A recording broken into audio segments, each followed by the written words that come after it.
According to the American Resort Development Association, more than 9 million households in the U.S. own some form of timeshare, either weeks, points, club membership, etc.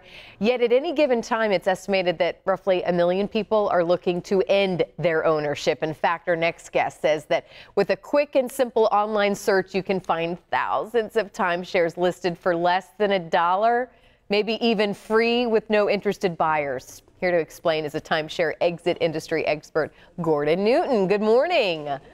Good morning, Carly. Thanks for having me. Yeah, this is interesting. And before we got started, my first guess, but when we got talking, is that this is a lot of people here in the Bay Area that I think own timeshares that may be wanting to get out. Well, look, there is hope for timeshare owners, right? And the reason why I wrote the Consumer's Guide to Timeshare Exit is because there are a lot of pitfalls along the way. It's easy to fall victim to these scams. I tell people, look, they're called con artists for a reason. They're not con slobs, they're con artists. They're good at what they do. So they're going to tell you everything that you want to hear, not necessarily everything you need to hear. And that's where I tell people, download a free copy of the Consumer's Guide to Timeshare Exit. If you're looking to end your timeshare ownership, get started there. It helps level the playing field. Any tips? I feel like you go to these resorts and places and it is very easy to get sucked in. Any red flags that people should look out for? Well, they just need to know what they're up against. You know, when you go to these presentations, you have to realize that many of the resorts actually have what has become commonly known as a license to lie clause, where it basically states that any oral promises by the resort representative doesn't hold any water. You're agreeing to the written terms. So people need to understand that they're kind of up against it when they go into these things.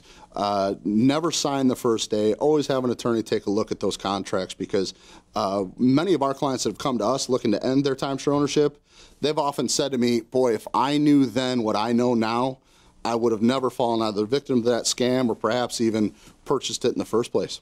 So what is it in these contracts that are so difficult to get out of? What's so different about them? Because it does feel like it's a unique category that people are really struggling with. Well, you know, it's a combination of things, right? The resale market for these things is virtually non-existent, and the contracts are written in such a way that they're designed to go on into perpetuity. So many of our clients have come to us after inheriting a timeshare ownership. So they're designed to go on to your kids and your kids' kids. There's, you know, the never-ending fees associated with them by way of maintenance fees and special assessments. So is there any hope you could provide us, though? I mean, in most cases, can you help people get out? Yeah. I mean, what are we talking here? Absolutely. Yes. Look, you know, knowledge is power. That's a cliche, right? But it stands the test of time, because for the first time, you can actually, for timeshare owners, whether you're at the peak of your enjoyment of your timeshare, or you're nearing the end, or you're at the end, get educated. And I tell people, go to myexitguide.com and download a free copy. Understand what you actually own. Many clients say, well, my goodness, that's not what I thought I owned.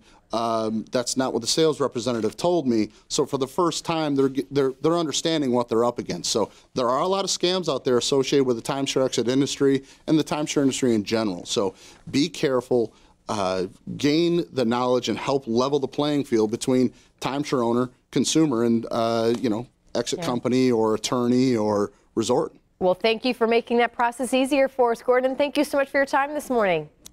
Carly, thanks for having me.